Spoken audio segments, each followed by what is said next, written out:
topiknya mungkin lebih ke arah belajar kali ya bro ya sebenarnya ya cara pilih saham dari sisi fundamental itu yang baik bagaimana dan I think orang yang tepat nih ngobrolnya sama Bro Kevas nih ya teman-teman ya. Jadi pas banget nih ya bro ya kalau misalnya kita lihat di keadaan market global yang masih bisa dibilang volatil, apalagi juga pemilu nih kita belum tahu nih arah arah negara kita kemana nih ya kebijakan-kebijakan dan sebagainya. Posisi stance masih wait and see. Biasanya kan memang investor itu lebih prefer saham-saham yang fundamentalnya baik ya bro ya. Ya kan karena kan Yes. volatil banget nih ya. Gambling nih bisa nih kalau misalnya kita istilahnya kurang mengerti istilahnya laporan keuangan satu perusahaan di saat-saat seperti ini bisa berbahaya banget. Nah, jadi malam hari ini teman-teman aku mau ingetin sekali lagi ya, kalau misalnya ada pertanyaan atau apapun, please tanya di komen ya di question box-nya karena ini kesempatan yang baik banget buat kita bisa belajar. Oke, Bro. Kita Ya, mulai nih. Jadi mungkin gue mau nanya dulu langsung sama lu nih. Kita minus bro hari ini ya, minus 1% gitu kan. Kemarin saham-saham bank itu sempat all time high. In general nih, what do you think mengenai market kita sekarang nih? Mungkin boleh kasih insight-nya sama view-nya nih dengan keadaan kita sekarang. iya, gua rasa sih sebenarnya nggak terlalu mengkhawatirkan juga. Toh IHSG juga masih di area di atas 7.000 ya kalau nggak salah ya, meskipun hari ini turunnya cukup dalam. Hmm. Tapi ada satu hal yang cukup menarik yang gua perhatikan ya bro, di mana sejak Hmm. awal tahun atau bahkan mungkin dari awal bulan Februari nih, asing tuh net buy terus loh. Asing ini net buy Hmm. terus, di mana kita tahu posisinya asing ini kan memang eh, cukup penting lah di market kita. Tahun 2023 kemarin sepanjang tahun mereka nggak terlalu banyak akumulasi, nggak, tapi juga nggak terlalu banyak keluar. Tapi di awal tahun ini mereka mulai bergerak lagi. Ya. Makanya banking top 4 itu kan all time high semua kemarin ya. Ya. BCA, BRI, itu pada all time high. Salah satunya karena memang dana asing atau foreign flow ini masuknya lumayan banyak gitu ya. Jadi ini unik juga. Gua pikir paling setelah pemilu gitu ya. Ini malah 2 minggu sebelum Sebelum. pemilu malah diborong terus gitu ya. Jadi meskipun marketnya koreksi, tapi gue rasa ini koreksinya lebih ke arah banyak saham-saham yang bukan bukan core-nya IHSG yang kayak top 4 banks gitu, lebih ke arah kayak kan ada brand yang minusnya lumayan banyak juga, ada cuan yang minusnya banyak dalam juga. Jadi saham-saham yang outliers lah yang membuat IHSG hari ini drop cukup dalam ya. Tapi I think masih aman lah, masih di atas 7.000 mah masih aman banget. Ya, ya, ya. Oke, jadi kalau misalnya dibilang, ya benar ya, 7.200 ya ISG kita, jadi koreksi kayak gini bisa dibilang masih expected juga, jadi nggak ada reason untuk Ya, panik juga lah ya bro ya, begitu kan, dan even today asing masih net buy. oh Ya. oke, oke, oke, oke. Ya, ya, jadi ini mungkin menjawab beberapa pertanyaan teman-teman juga gitu ya, mungkin panik kali bro ya, maksudnya soalnya mepet-mepet banget gitu ya sentimen-sentimennya begitu kan. Jadi sometimes orang nih mungkin dari kita ada yang bingung gitu ya untuk istilahnya mengolah informasi yang ada di berita gitu ya mengenai Oh, pasar sorry. modal. Hari ini asing net sell sih, tapi nggak banyak, cuma 5M. Jadi tipis Oh, lah. Eh, oke. oh, Ya. ini gua salah lihat juga. Mana sih? Oh, enggak deh. Asing bener, asing baik net baik kok 1T. Wow, oke jadi Ya. udah 2 hari bisa net buy ya. Iya, Ya. satu minggu asing net buy 4T, 1 bulan Hmm. asing net buy 5,7T, 3 bulan net buy 18T. Ya, Ya, ya. jadi memang dalam 3 bulan terakhir ini asing masuk kok gitu. Jadi kalau asing aja percaya sama Indo ya, I think mereka ngelihat meskipun ada pemilu dan segala macam, mereka tetap tetap tetap pilih Indo Iya, sebagai salah satu market yang dipilih gitu. I see. Oke, oke. Ya, jadi mungkin bener nggak nih ya, maksudnya opini gue nih, pendapat gue kira-kira bisa nggak tuh gara-gara memang keadaan politik kita gitu ya, yang biasanya volatil kan, mendekati pemilu bisa dibilang volatil karena kita nggak tahu nih arahnya kemana ya, maksudnya presiden yang akan terpilih siapa dan sebagainya. Jadi investor asing itu prefer untuk melakukan memparkirkan lah dananya di saham-saham yang bisa dibilang cukup resilient lah ya bro ya, bisa dibilang gitu Yes. kan, makanya mungkin mereka akhirnya pivot gitu ya ke saham-saham big caps gitu. What do you think bro? Kira-kira bisa nggak kayak gitu tuh sentimennya? Oh, gini. Menurut gua bukan masalah sekedar big caps-nya doang atau Mhm. cap-nya besar ya. Karena gimana pun tetap fund manager pasti harus punya kriteria dong saham yang dipilih itu saham apa. Memang pertama Mhm. berdasarkan faktor likuiditasnya harus besar karena Iya, kalau iya. fund itu kan mungkin ada dana yang banyak gitu ya. Tapi Mhm. faktor kedua adalah yaitu fundamentalnya bagus nggak gitu kan. Hmm. Ya, atau mungkin kalau ada fund manager yang pakai strategi teknikal ya itu lain cerita lah. Tapi Mhm. mostly mereka memilih karena ada faktor fundamentalnya juga bagus. Karena contoh seperti ini, misalnya kita lihat laporan keuangan Astra terakhir kan tidak begitu bagus, ya. Itu Mhm. even dari awal tahun asing juga net sell, Mhm. ya kan? Jadi Mhm. padahal kita tahu Astra itu big caps, ya 10 besar. Tapi juga banyak yang sell atau banyak yang jualan karena laporan keuangan terakhir tidak begitu memuaskan. Atau bahkan misalnya sekelas Unilever, ya. Mhm. Even dalam 2 hari ini aja Unilever ini banyak keluar juga net sell asing gitu ya. Mungkin domestik Mhm. juga banyak juga. Kenapa? Karena memang laporan keuangan Q4-nya nggak bagus. Ya. Lain Hmm. cerita kayak Bank BCA, Bank BRI, Big Caps juga, tapi memang laporan keuangannya juga masih bagus. That's why masih bisa bertahan Mhm. untuk ngelanjutin rally-nya. Jadi bukan sekedar, oh yang penting Big Caps, tapi Big Caps Mhm. pun juga tetap harus dilihat apakah dia perform nggak secara bisnis fundamentalnya makin bagus nggak. Kalau nggak makin bagus, Mhm. pasti mereka akan mengurangi posisi. Gitu. Hmm. Oke, oke, oke. Jadi bisa dibilang faktor-faktor untuk memilih saham itu cukup dalam lah ya bro ya. Apalagi kalau misalnya kita melihat dari fundamental juga mungkin nggak hanya sebatas profit juga kali ya gitu ya. Jadi mungkin ini akan sesuatu yang kita pelajari lebih dalam juga ya buat teman-teman malam hari ini. Bagaimana cara kita memilih saham begitu ya dari Mm-mm. sisi fundamental gitu kan dengan cara yang benar juga.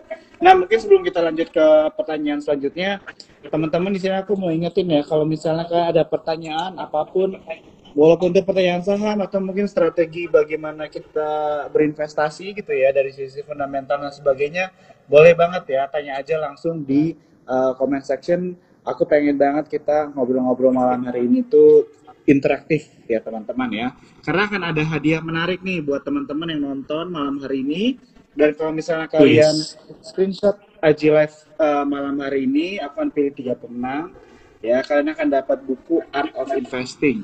Ya, jadi buat teman-teman yang mau belajar nih ya, istilahnya art ya berinvestasi gitu kan dan melihat komentar advice dari banyak influencer di buku ini gitu ya, pasti kalian akan sangat berguna banget gitu ya. Jadi jangan lupa caranya cuma screenshot, terus tag IG Sukor Sekuritas, tag IG-nya Bro Kevas, terus kalian tulis caption apa yang kalian pelajari dari malam hari ini atau mungkin bisa langsung quote aja apa yang dibilang sama Bro Kevas. Oke, Bro, sebelum kita lanjut nih kayak kita udah langsung agak kejauhan dikit nih ngomong. Gue pengen mundur dikit. Kira-kira ngomongin sentimen dulu nih bro mungkin ya. Jadi supaya Mm-mm. bridgingnya enak juga nih. Kira-kira ada sentimen apa nih yang sedang terjadi di pasar modal atau mungkin secara global ya buat teman-teman yang mungkin bisa memperhatikan karena berita kan banyak banget ya bro. Jadi kalau dari lu kira-kira on your opinion aja yang penting untuk dicermati yang mungkin memang ada langsung direct impact gitu ya ke pasar modal nih apa nih mungkin boleh di-share sama teman-teman malam hari ini. Oke, okay. Sentimen pertama mungkin gua lebih ke arah mikronya dulu ya. Mikro dalam Boleh. artian ya spesifik emiten. Karena dalam bulan Februari Maret ini pasti pada rilis laporan keuangan eh, Hmm. 2023 ya, laporan tahunan nih. Eh, kemudian nggak lama kemudian mungkin bulan April udah pada rilis Q1. Kemudian kalau tahunannya udah keluar kita mungkin bisa ancang-ancang prediksi emiten yang bagi dividen, kira-kira dividennya bakal besar atau enggak. Jadi menurut gua lebih banyak faktor dari mikronya. Nah, kenapa? Karena kelihatan banget kok kalau kita ngelihatin mungkin dalam 2 minggu ke belakang ini, makro Indonesia itu kan sama aja ya buat semua emiten. Tapi arahnya beda. Kayak tadi contohnya Astra dan Unilever, begitu rilis laporan keuangan nggak bagus, mereka dipanis sama market. BCA, BRI, Inco, atau kemarin ada BTN yang rilis. Kalau laporan keuangannya memuaskan, ya naik juga gitu. Jadi, padahal makronya sama-sama mau menghadapi pemilu, sama-sama The Fed masih suku bunganya masih tinggi, ya kan? Jadi makronya sama, tapi in reality mikronya beda-beda. Jadi pendekatan gua lebih ngelihat dalam waktu dekat ini ya kita lihat raportnya emiten lah.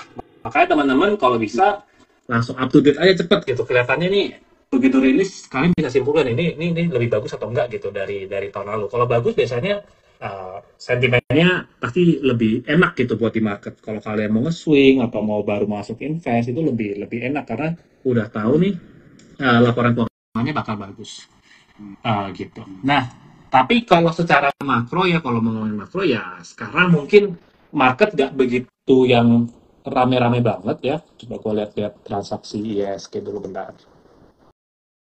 Kalau gue ngerasa sih market masih sepi-sepi aja gitu rasanya. Ya, mungkin lebih ya masih nunggulah pemilu gitu ya.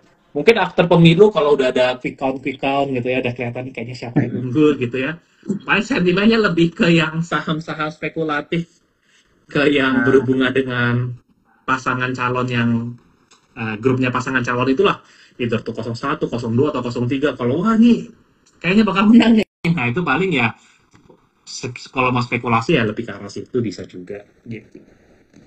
Ya. Oke. Tapi itu kayaknya bukan style lo banget lah ya bro ya untuk spekulasi trading gitu ya bro ya. Jarang sih. Jarang.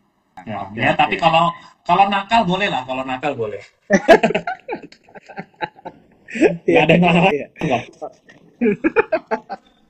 Oke. Ya, yang larang istri bro. Oke.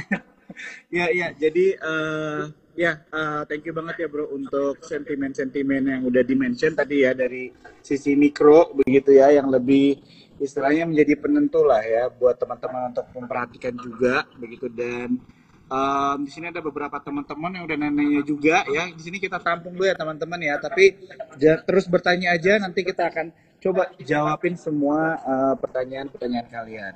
Oke, sekarang mungkin pertanyaan langsung aja nih bro. Gimana cara pilih saham bagi fundamentalis begitu ya. Jadi mungkin gue berani bilang gitu ya. Jadi sebenarnya mungkin banyak nih investor yang baru join ya, belajar sebenarnya layernya banyak juga sih ya, nggak bisa dibilang begitu juga. Oke, jadi investor itu mungkin pemahaman untuk menganalisa satu saham itu secara fundamental mungkin masih sangat di surface aja lah ya bro, bisa dibilang gitu kan.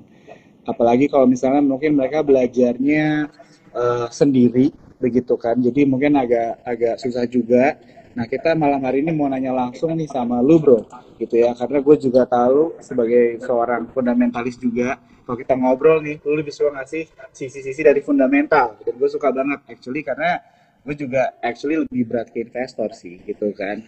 Nah, jadi kira-kira mungkin untuk para pemula nih, kita mulai dari situ aja dulu. Untuk para pemula, kira-kira ada satu atau dua hal nggak yang penting banget kita lihat dalam memilih saham gitu, kalau misalnya kita mau menjadi seorang fundamentalis?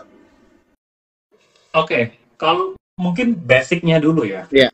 Basic dari seorang fundamentalis adalah harus paham bahasa laporan keuangan. Ya. Tapi kita bukan seorang akuntan, kita juga bukan seorang financial modeler gitulah. Kalau Warren Buffett bilang yang penting kita paham artinya setiap pos-pos itu apa gitu ya. Jadi nggak perlu jago aljabar segala macam, itu nggak penting sebenarnya ya. Yang penting adalah kita bisa menginterpretasikan bahasa laporan keuangan. Jadi step pertama yang teman-teman harus paham ya laporan keuangan, mulai dari income statement, balance sheet, cash flow, ya. Itu kebetulan di YouTube gua pernah bahas lah kalau teman-teman bener-bener buta tentang baca laporan keuangan. Nah, dari laporan keuangan itu yang diambil apa sih? Gitu ya. Yang dianalisa tuh apa sih? Gitu. Nah, yang dianalisa adalah pertama kali biasanya kita mulai dari rasio keuangan. Nah, kenapa? Karena rasio keuangan itu bisa ngasih ciri-ciri ini perusahaan bagus atau biasa aja atau jelek. Ya, jadi ibaratnya kayak kalau kita ulangan atau kita sekolah, kita dapat raport, ya kan? Raport itu ada nilainya. Nilai matematika C gitu. Nilai bahasa Indonesia A. Jadi kita bisa tahu nih, oh nih anak bahasa pinter, tapi matematikanya kurang, ya. Jadi ada indikator-indikatornya itu. Nah, jadi setelah paham laporan keuangan, ya kita tahu kita harus punya kriteria perusahaan yang bagus itu indikatornya apa sih? Ya. Nah, ini kita baru biasanya ngomongin rasio-rasio keuangan. Contoh, menurut gua salah satu perusahaan atau ciri perusahaan bagus itu kalau misalnya rasio return on equity, ya, return on equity atau ROE itu di atas 10%. Nah, ya udah, step pertama kita cari perusahaan di IDX yang ROE-nya di atas 10% apa aja. Ya, itu baru satu kriteria tuh. Oke, return on equity berarti tingkat pengembalian keuntungannya tinggi. Kemudian kita mau tambahin filter apa lagi? Misalnya kita mau cari perusahaan yang profit marginnya tebel. Ya, profit marginnya tebel nih. Supaya apa? Supaya kalau profit margin tebel, berarti ini bisnis cuan banget nih. Ya kan marginnya tebel. Ya, misalnya kita mau cari net profit margin di atas 10%. Ya. Nah, jadi itu ciri-ciri perusahaan yang bagus gitu.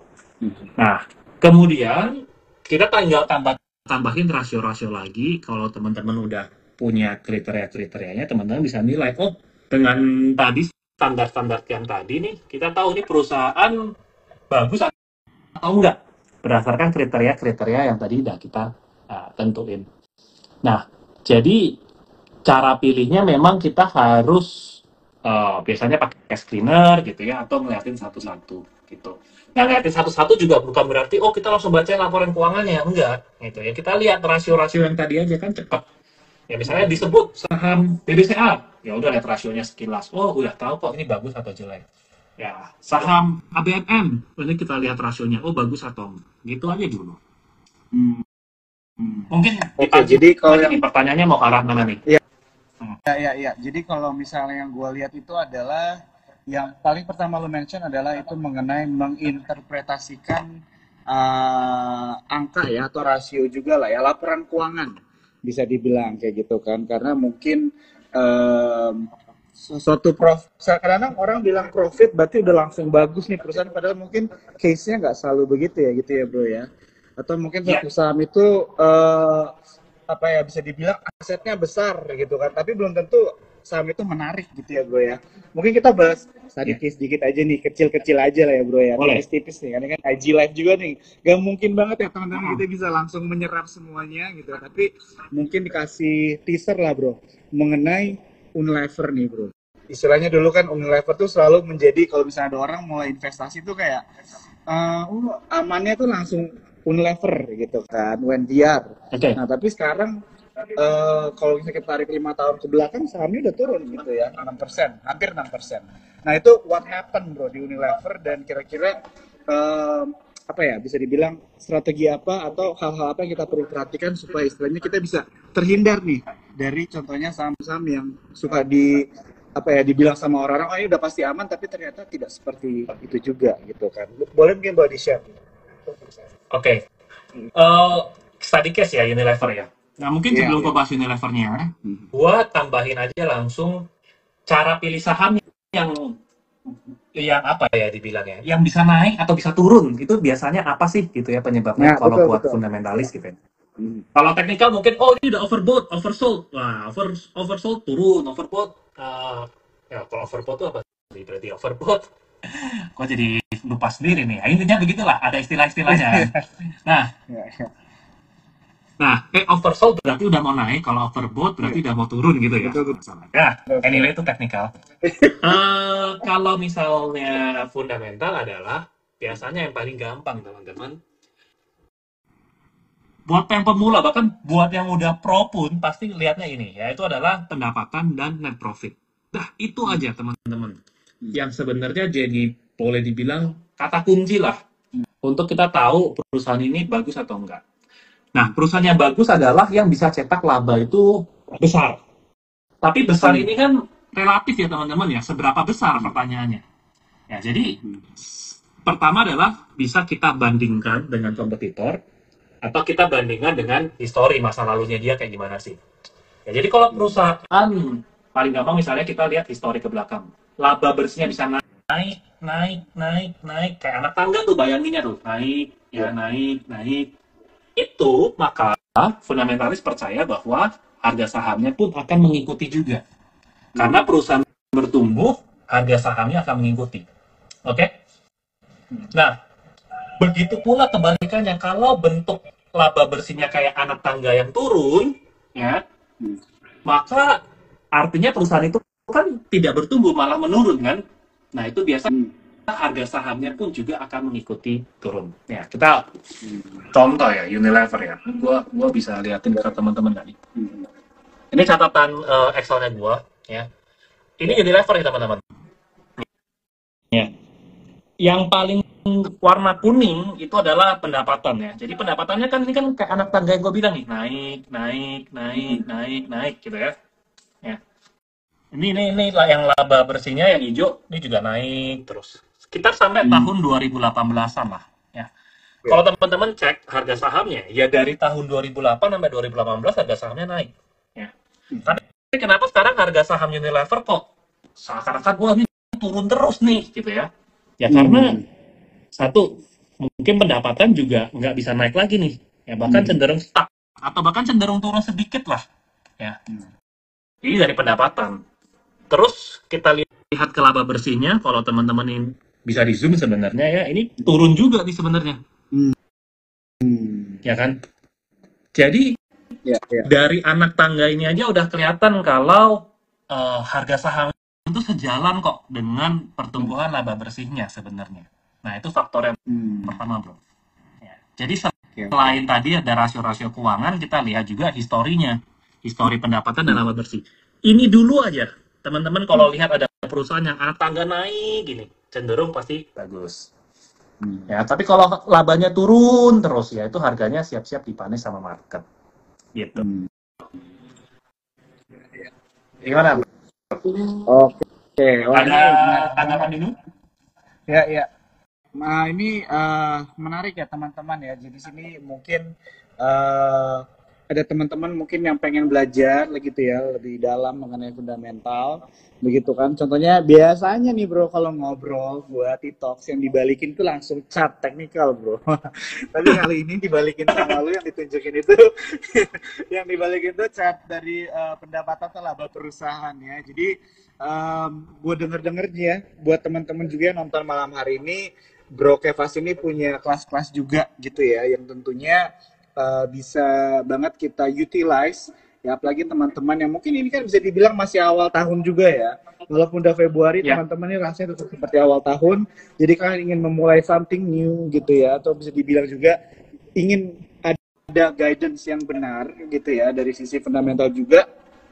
Gue sempet kemarin actually ngobrol-ngobrol sama Bro Kevas nih ya teman-teman, dia itu punya yang namanya Irrational Framework for Rational Investor ya bro ya kalau nggak salah ya kelas ini ya. Mungkin boleh dijelasin dikit nih kira-kira sama teman-teman yang nonton malam hari ini, siapa tahu mereka ada yang tertarik untuk belajar sama lo langsung juga nih. Kelasnya kira-kira mengenai apa nih bro? Mungkin mulai dari situ dulu deh, gimana? Thank you bro Jo, ini bridgingnya bagus banget kayaknya. Anyway ya, jadi ya gue suka ngajar, gue suka membagikan apa yang gue tahu lah ya, meskipun harus ada timbal balik berupa fee dan segala macam, but I think gue bisa berikan benefit buat teman-teman lebih lah. Nah, jadi yang gue bagikan atau yang gue akan ajarin adalah kerangka berpikir ya, framework. Jadi framework itu adalah ya kerangka berpikir step by step gimana kita menganalisa saham, gimana kita nemuin saham. Ya.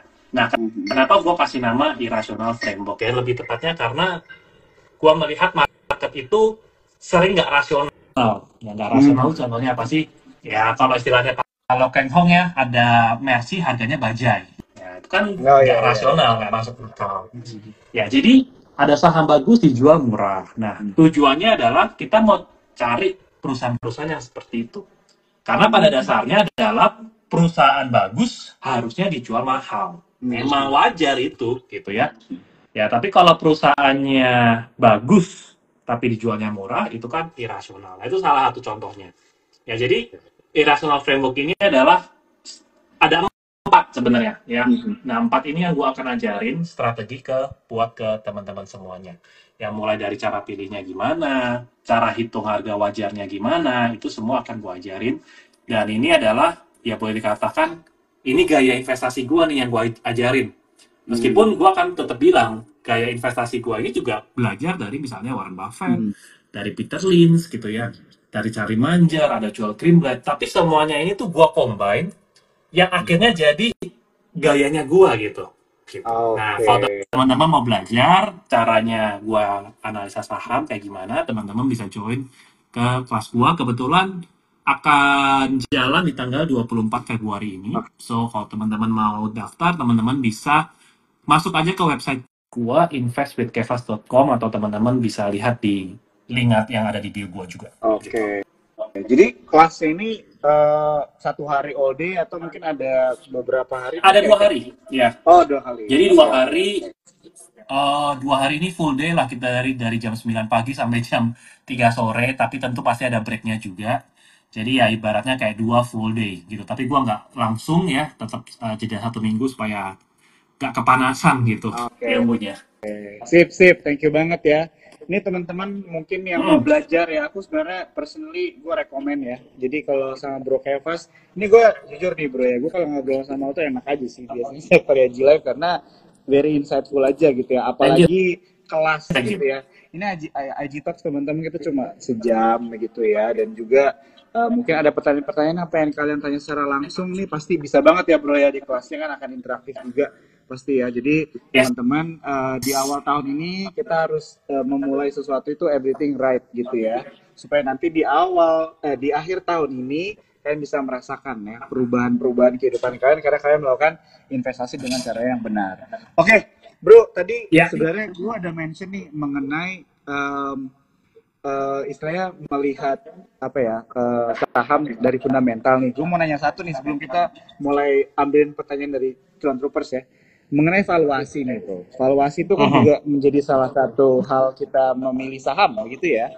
Nah, biasanya nih bro, saham-saham big banks ini gue sering banget ditanya nih. Saham-saham big banks itu kan valuasinya biasanya udah di atas rata-rata apa ya, valuasi di sektornya gitu ya. Itu bisa dibilang juga mahal begitu kan. Tapi kemarin contohnya saham-saham big banks all time high bro. Jadi kadang-kadang ada pertanyaan nih dari orang-orang gitu kan, valuasinya mahal tapi sahamnya naik terus gitu kan. Padahal katanya cari saham itu yang valuasinya murah begitu kan. Nah, ini gimana ini kira-kira untuk di make sense-nya, untuk dibikin rasionalnya gimana nih bro gitu kan.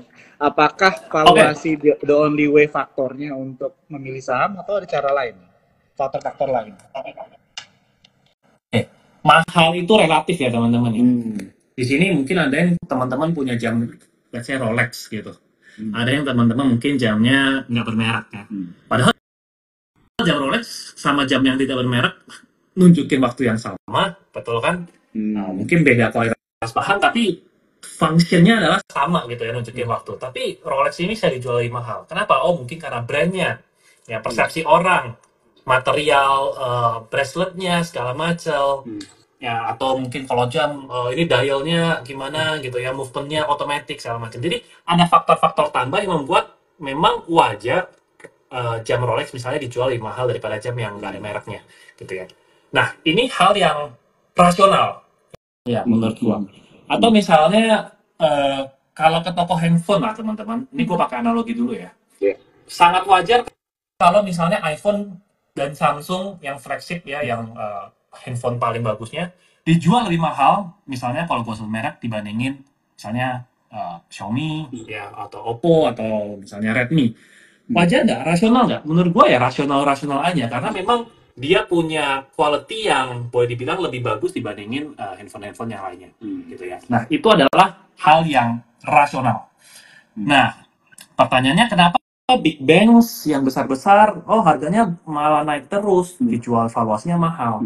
Itu sebenarnya juga hal yang sebenarnya wajar. Ya. Kenapa? Karena memang bank-bank tersebut memang boleh dikatakan lebih bagus dibanding kompetitornya, gitu ya. Itu yang pertama. Faktor kedua adalah lebih bagus juga dibandingin historis-historisnya. Kayak tadi, net profitnya naik, revenue-nya naik. Jadi wajar memang kalau harganya naik atau diberikan valuasi yang lebih mahal. Ya. Atau misalnya teman-teman beranggapan memang sih BCA ini lebih bagus daripada misalnya bank second liner apa ya, Bank Sinarmas gitu ya, tanpa mendiskreditkan Bank Sinarmas atau BSIM gitu ya. Tapi kan teman-teman mungkin bisa secara objektif menilai, kayaknya kalau gua mau naruh duit lebih aman di BCA gitu ya. Jadi wajar dong BCA memang valuasinya lebih mahal daripada BSIM gitu misalnya. Nah, jadi sekali lagi saham bagus sangat wajar kalau valuasinya mahal. Nah, kemudian kata kunci mahal ini relatif kan, mahalnya dibandingin sama apa? Ya. Ini yang satu yang gua akan ajarin juga sih di kelas ya, tapi teasernya mungkin gua atau bukan teaser lah. Ini lebih ya kalau teman-teman pahami dalam, teman-teman bisa belajar tanpa itu kelas 2 pun teman-teman juga bisa belajar. Ya, misalnya pertama gini, eh, kita kenal dengan rasio price earnings (PE). Ya. PE itu kan boleh dikatakan berapa lama balik modal. Ya. Jadi teman-teman bisa bayangin kalau ditawarin sama BCA gitu ya, bisa beli saham BCA balik modalnya 20 tahun. Nah itu kan subjektif ya, 20 tahun menurut gua bisa cepet ya, atau bisa menurut orang lain bisa lama. Mungkin buat konglomerat ya 20 tahun bentar gitu. Gak apa-apa, ini bisa gua kasih ke anak gua. Yang penting gua punyanya perusahaan bagus. Ya ini kan mesin duit bisnisnya gitu. Jadi pertama kita bisa lihat mahal murah yaitu tingkat pengembalian returnnya berapa lama nih. Ya kalau kita mau diajak bisnis sama temen, balik modalnya berapa lama sih? Gitu kan. Nah, jadi kalau misalnya PI-nya 20 kali, berarti ibaratnya 20 tahun nih balik modal. Ya. Tapi ada tapinya nih. Ya, misalnya PI 20 kali, ada tapinya. Kalau PI 20 kali dibilangnya balik modal 20 tahun. Itu kan dalam konteks labanya tidak bertumbuh. Ya nggak? Jadi kalau misalnya labanya stay aja, PI 20 kali artinya balik modal 20 tahun. Ya. Tapi kalau perusahaan itu bisa bertumbuh, ya misalnya tumbuhnya 15% atau 20%, jadi tiap tahun labanya naik 15%, 15%, 15%, artinya apa? Artinya balik modalnya kan lebih cepat daripada 20 tahun. Iya nggak? Akhirnya apa? Akhirnya orang menganggap ini balik modalnya nggak 20 tahun, ini menganggap balik modalnya mungkin 12 tahun atau 11 tahun. Jadi orang yang menganggap, oh ini jadi balik modalnya 11 tahun nih, gue beli sekarang di PI 20 kali. Alhasil PI-nya nanti naik lagi tuh, jadi 22, 25 dan seterusnya. Ya. Jadi mahal murahnya itu salah satu relatif. Ya. Jadi salah satu yang paling gampang tadi ya, PI-nya kita bisa absolutin. Kalau misalnya di bawah 10 kali, oke lah cenderung murah. Nah, di atas 10 kali mungkin udah mulai cenderung mahal. Yang kedua adalah kita bandingkan dengan growth. Ya, ini adalah ada rumus yang sangat-sangat umum. Let's say PI 20 kali. Ini mahal atau murah? Kita lihat laba bersihnya bisa tumbuh berapa persen. Ya. Kalau laba bersihnya bisa tumbuh let's say di atas 20%, ya. PI 20 kali itu boleh dikatakan masih wajar. Ya. Karena 1:1. Jadi PI 20 kali, kalau growth-nya 20%, ya, sama-sama 20-20, itu wajar. Oke? Ini kenapa ada ini ya? Konfeti ya? Lu lihat gak? Kayaknya gara-gara lo gerakan tangan ya. Nggak tahu deh, gue sumpah kalau Begitu ya? Ini bukan kampanye nih, kalau tiba-tiba ada konfeti, gue juga kaget.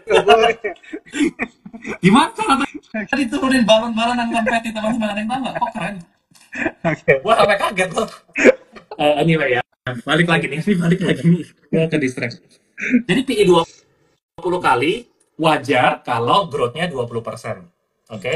Tapi kalau growth-nya misalnya 40%, ajaib juga nih, ya kan? Berarti itu 20 kali boleh dikatakan ya masih murah, gitu. Nah, that's why salah satu kalau gua bikin Excel ya atau bikin analisa saham, salah satu yang gua selalu bikin adalah salah satunya adalah growth rate, bro. Oke. Ya. Ya. Growth rate ini adalah salah satu indikator yang cukup ngebantu gua untuk nentuin ini mahal atau enggak gitu ya. Jadi misalnya kayak ini nih masih Unilever nih. Gua bikin CAGR-nya revenue-nya ya 1, 3, 5, 10 tahun gitu ya sampai ke eh, net profit nih. Nah, kita bisa lihat nih. Ini Unilever dalam 10 tahun nggak bertumbuh loh. Ini operating profit ya, sorry. Ini net profit. Ya kurang lebih mirip lah. Makanya gue lihat juga nih operating, net profit gitu ya. Supaya ada dapat gambaran lah. Kan jadi boleh disimpulin setahun terakhir minus 10%. Ya, 3 tahun juga tiap tahun turun 10%. Ya. Operating 10 tahun nggak bertumbuh. Cuma 1%. Nah, ini nilai wajarnya agak sulit. Ya, kenapa? Karena boleh dikatakan tidak bertumbuh. Ya, jadi agak sulit. Mungkin gua ambil contoh yang tadi kali BBC.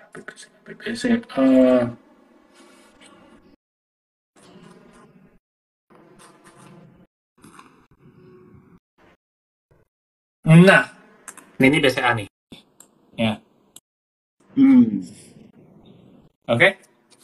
Setahun terakhir dia net profit tumbuh 19%. Ya. Ini kalau gampangnya PI 20 kali aja masih wajar buat BCA. Oke. Karena setahun terakhir aja masih tumbuh 19%. PI-nya BCA sekarang ini 24 kali ya. Nggak terlalu jauh lah. Ya jadi memang mahal, tapi ada justifikasi di mana oh kemarin masih tumbuh 20%. Ya.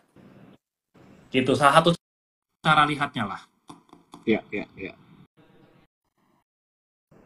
Nah, biasanya salah satu paling gampang pendekatannya adalah bandingin PI sama growth rate tadi. Gitu. Oke.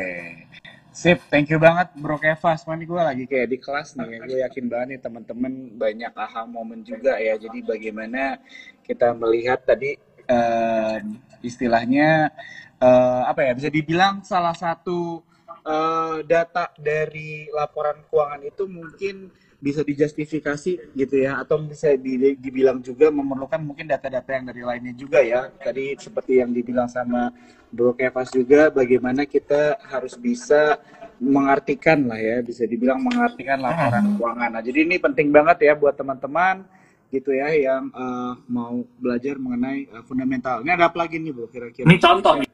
Ini MAPA. Ini sahamnya MAPA nih. Oke. MAPA. Ya. Kan kalau teman-teman lihat grafik harganya ini naik parah, men. Ya kan? Bisa baik berkali-kali nih.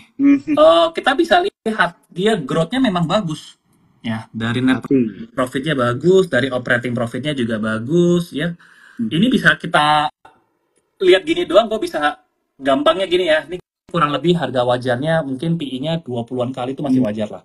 Ya, 20, 25 menurut gue masih wajar. Ya, karena dia bisa bertumbuh 20%, 29%, 32%. Ya, rata-rata. Ya, sekarang PI-nya 26 kali pun boleh dikatakan PI 26 kali itu secara teori mahal nggak? Ya mahal. Ya. Ini berarti artinya balik modalnya 26 tahun tuh. Tapi dalam saat ini masih wajar. Ya. Masih oke. Nah, ketika dia punya net profit nih, karena gara-gara pandemi ya, gara-gara pandemi kan dia jeblok ya, tapi dia bisa bangkit lagi. Nah, kayak gue bilang, ketika ada pertumbuhan yang kayak anak tangga begini nih, ya, ini anak tangga nih, itu harga sahamnya kemungkinan besar cenderung naik. Ya, ini bukan turun teman-teman nih, karena yang terakhir ini paling kanan nih dia masih 9 bulan, ya kan. Ini kalau 12 bulan pasti lebih tinggi lagi resultnya. Ya. Jadi karena ada growth, harganya bisa berpotensi naik, gitu. Nah, balikannya, kalau labanya turun, growth-nya negatif, makanya harganya dipanis sama market. Nah, oke bro, thank you banget ya. Ini teman-teman kita udah belajar cukup banyak gitu ya. Padahal ini mungkin masih satu dua hal aja yang bisa kita kulik dari fundamental ya bro ya. Ya, Tapi insightful banget nih ya buat teman-teman. Tadi udah dijelasin juga kalau misalnya kalian ada mau belajar tambahan, boleh banget langsung cek aja di Instagramnya Bro Kevas nih, tanya-tanya langsung mengenai kelasnya. Oke, bro, waktu kita tinggal sedikit nih, kita langsung lompat ke pertanyaan dari contoh terus boleh banget ya bro ya. boleh dong. Oke, ini ada yang nanya nih dari Danu Pratama nih, gua tap nih. Nah, menurut Kak Kevas sebagai investor lebih pilih saham Adro atau ABMM nih katanya. Wah, ini pertanyaan pilihan ya. Kalau gua nggak milih gimana? Boleh nggak? Boleh banget bro, mungkin kasih view-nya aja kali dua-duanya. ABMM, ABMM kan ya? Iya betul, Oh, ABMM itu AB. Kok kira? Iya, iya, iya. ABM Investama, Eh, ya. ABM Investama ya. Hmm. ABM dua-duanya bagus sih. Kalau kalau secara fundamental ya dua-duanya bagus. Hmm. Ya, ke mungkin gua lebih pilih ABMM sih kalau sekarang. Hmm. Ya, karena Oke, oke. valuasinya lebih menarik dan market cap-nya masih lebih kecil. Hmm. Ya, jadi salah satu pertimbangannya itu. Ya. Oke. Tapi memang ini kan ada sentimen harga batu bara ya, dua saham ini ya. Ya, ini kalau saham komoditas teman-teman harus punya keyakinan lain gitu. Keyakinan lain maksudnya adalah apakah harga komoditasnya akan naik atau turun gitu. Karena nggak dipungkirin kalau saham komoditas memang banyak korelasinya sama harga komoditasnya. Ya, jadi kalau komoditasnya lagi turun, ya meskipun sekarang harga 100, kok berapa sih 130-an ya? Ya harga 130 mungkin masih murah lah, masih mahal lah, masih bagus gitu maksudnya. Tapi kan kalau dibandingin sama 2 tahun lalu harganya dari 200 300, jadi seakan-akan ini 130-an aja dibilangnya makin turun gitu. Hmm. Ya, apakah bakal turun lagi atau naik lagi nih memang kalau komoditas agak susah diprediksi. Ya, that's why kalau komoditas, kalau saran saya, makanya tadi saya nanya sih, boleh nggak milih nggak ya gitu ya. Kalau saya sekarang kalau komoditas kayak batu bara, ini agak siklus nanggung. Nah, siklusnya lagi turun, tapi harga sekarang tidak serendah itu. Gitu. Kalau harga coal mungkin sampai di bawah 100 lagi, ya atau 70 bahkan, nah itu baru mulai menarik lagi tuh. Benar-benar seksi. Karena begitu harga coal di bawah 100, mungkin harga sahamnya pada turun semua tuh, ya kan? Nah, kalau harga call-nya di bawah 100, mungkin buat gua baru menarik di situ. Oke. Oke, thank you banget bro. Udah dijawab ya buat Danu Pratama, pertanyaannya udah dijawab nih mengenai Adro dan ABMM ya. Oke, pertanyaan selanjutnya nih bro. Tadi ada yang nanya di comment section juga, sekalian di question box juga ada yang nanya mengenai BPTS, BTPN Syariah nih. BTPS, what do you think bro? BTPS, Iya, aduh BTPS, hari ini turun BTPS, ya. 2,9. Iya. Jadi banyak sangkuters kayaknya. Nih, ini merahnya lebih banyak daripada hijaunya atau hijaunya lebih banyak? Ya, kalau merah artinya turun teman-teman. Kinerjanya tidak begitu bagus dibandingin tahun sebelumnya. Ya. Kita lihat fundamental nih. Fundamental ya kita lihat rasio-rasio keuangan gitu ya. Mungkin yang pertama kita lihat kayak tadi nih, net profitnya aja. Ya kan? Salah satu ciri perusahaan bagus adalah ketika perusahaan itu bisa menghasilkan laba lebih bagus. Ya, tapi kenyataannya memang BTPS labanya masih turun. Oke. Nah, kalau kita lihat dengan data-data rasio-rasio keuangan perbankan juga banyak merahnya, artinya banyak turunnya lah. Nah, jeleknya BTPS itu di mana sih sekarang gitu ya? Pertama, kita lihatlah. Ini logikanya gampang teman-teman. Revenue naik, ya kan? Laba kotor naik, tapi begitu turun ke operating profit dia turun banyak. Nah, pertanyaannya kan ada apa di operating profit yang membuat kok dari revenue naik, laba kotor naik gitu ya, tapi kok operatingnya turun banyak nih? Harusnya naik juga dong. Berarti kan ada beban operasional yang membuat operating profitnya ini turun banyak nih. Ya nggak?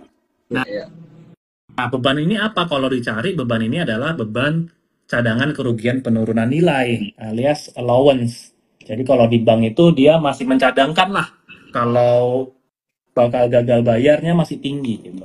Ya tapi kalau nggak memperhatikan rasio-rasio perbankan gimana? Ya kita lihat aja.